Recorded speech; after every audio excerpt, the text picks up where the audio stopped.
In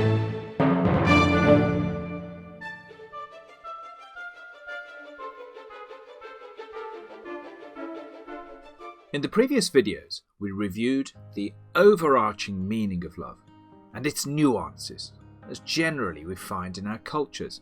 The last video examining love based on sexual drive, leaving it on the note that, from the turning of the head moment, a longer lasting desire may form.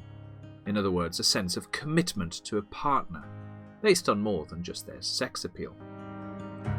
Arguably, the notion of a commitment to another person raises our consciousness above the biochemical evolutionary responses that flood our body on the sight of a beloved to procreate with them, towards something more complex, we could say, to a sense of a deeper yearning to be with them and to an appreciation of their company for the finer aspects of their interests and character.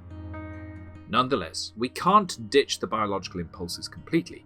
We can also note that there is a strong evolutionary tendency derived from our sexual nature to bond with another person, from which this sense of committed love may be said to emerge.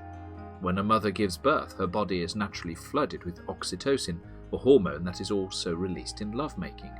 Birth usually generates a strong bond or sense of attachment, defined as filial love by the ancient Greeks. The maternal and paternal instinct is observably strong in most people, and similar behaviour is seen with the biological instinct to be a committed parent to offspring, even if we can accept that much of that is explicable from the instinct to ensure the survival of one's genes through the offspring. It does not, however, explain why some people adopt or foster and still have a commitment to a child. So we may have shades of evolution and biological influences that enable or sustain an intimate relationship and help it become more stable, and which can in turn help weather the storms of mundane troubles. Moreover, there is also the evolutionary instinct for friendship and sociability that can take a passing acquaintanceship into a deeper friendship, which biologists may note that stems from the need for a society to be involved in the commitment to raise children again. Yet here again we are finding nuances in our reflections and observations of love's nature as we begin by exploring this shift from a purely biological attraction as captured in the world of eros, of desire, and that of love based on general friendship and commitment. At the friendship level of being in the world with another, love or philia involves a level of commitment or a level of respect and of mutual understanding. And even if no deep, long-lasting attachment is evolved in a sexual relationship, there may still be a sense of mutual, voluntaristic appreciation and respect. This is a basic level of friendship. But here's the proviso. The small print, as it were. At this lower level of love for physical intimacy or utility, there is a lingering implicit condition of the relationship. Now, I think we must note here that philosophically being lower is in no way pejorative, insulting or demeaning. Love based purely on sexual intimacy, or even what the Greeks call ludus, playful love, or a friendship based on utility, is not wrong in any grand sense of morality. It is just what it is. But if we take up the idea that conditions may change, so for example with sexual love, that the physicality alters for some reason, the relationship can change. If someone else more attractive comes along, the partnership may end, and it leaves an emotional impact of varying degrees. At this level, love is outlined as being utilitarian, hedonistic, pleasure-seeking, or self-serving, and that self, the minor self or the ego, may feel abandoned or betrayed by the loss of the relationship, or if it is the instigator, it feels ready for a new adventure and cuts its ties with the past in its quest for something better. This kind of love, or that love found in non-sexual relationships, is conditional, and like the grammatical tense, it depends on conditions existing for us to be attracted or to be in love with someone. The instigator's move, the one who goes off for adventure, can be epitomized in the lyrics of Edith Piaf. Non, je ne regrette rien, ni le bien qu'on m'a fait, ni le mal, tout ça m'est bien égal. When that pure desirability, or the attractiveness of a person's physicality, or their utility as we see it, is breached by that something that appears to be better, then this different form of love based on a friendship of commitment emerges. It is no longer solely based on the physiological delights of sexual activity or on what is merely useful to us in the relationship. Instead, the beloved or the friend is, as Aristotle would say, pleasant to behold. We enjoy the person's company not solely for their sexual proclivities and talents to amuse and entertain or their usefulness for us, but for their company. The statement, "I love you," becomes, "I enjoy your presence, I see you as a friend," which may at this level still invoke conditions such as, "I need you around me," or "I need to see you regularly because you entertain me, you please me, you're great company." The sense of love has become less basal, less dependent on sexual attraction or usefulness, and more explorative and dependent on a wider range of personal and social attributes. Indeed, at this higher level, conditional and still ego-driven or self-interested love, a relationship can be, for all intents and purposes, truly romantic, with the potential for marriage and children or pets. In a non-sexual friendship, this means that it can also be long-lasting and even lifelong. Yet the conditionality of such love or friendship implies that one or both partners or friends' values stem from a self-centeredness that invokes, say, having the other, or from a sense of pride of having secured so-and-so for marriage or partnership. Such love is dependent on a range of peculiarities such as looks, money, possessions, or fulfilling parental or community wishes.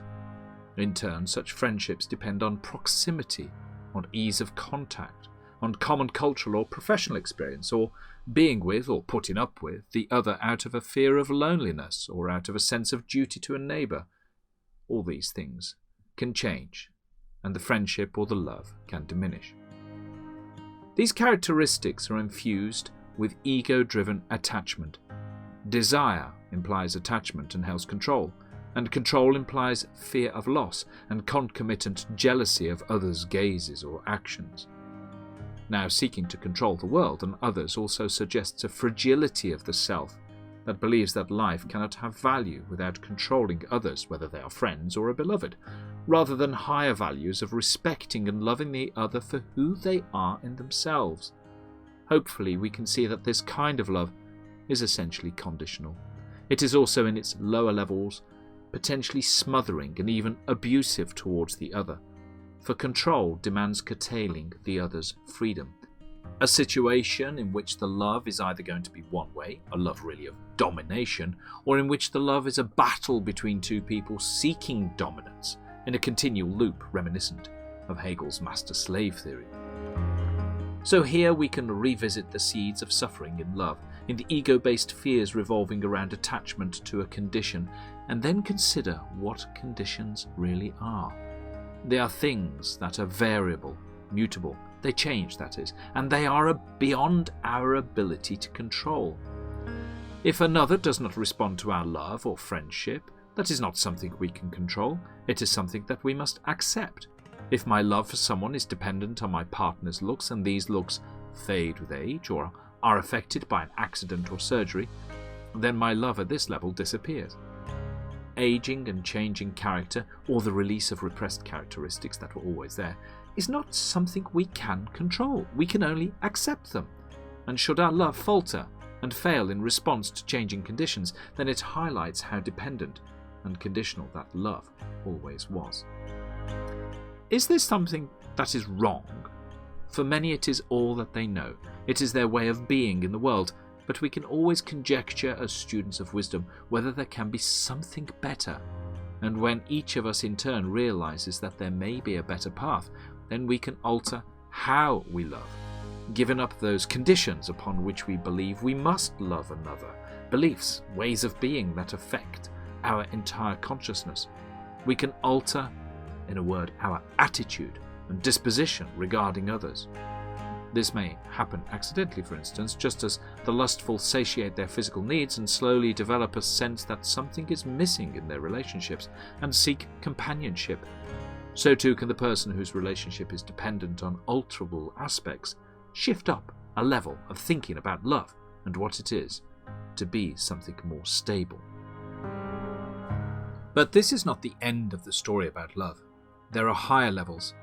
But to summarise where we've got to, the basic lower levels of love centre on our personal desires, a what's in it for me love as embodied in sexual relations, or love embodied in superficial friendship or even marriage, based on the craving to have someone, to be with someone in some form or other. We are at this lower level of being, driven, to some extent or less, by possessiveness, control, need. And that, for the Buddhists and the wise folk throughout history, becomes the source of our pain. Such love is a form of bondage, no matter how loose the bonds. Or it's even like a fanatical sense of attachment, such as, if you don't let me love you, or if you don't love me, then I will die. Nice. It's pure bribery, of course.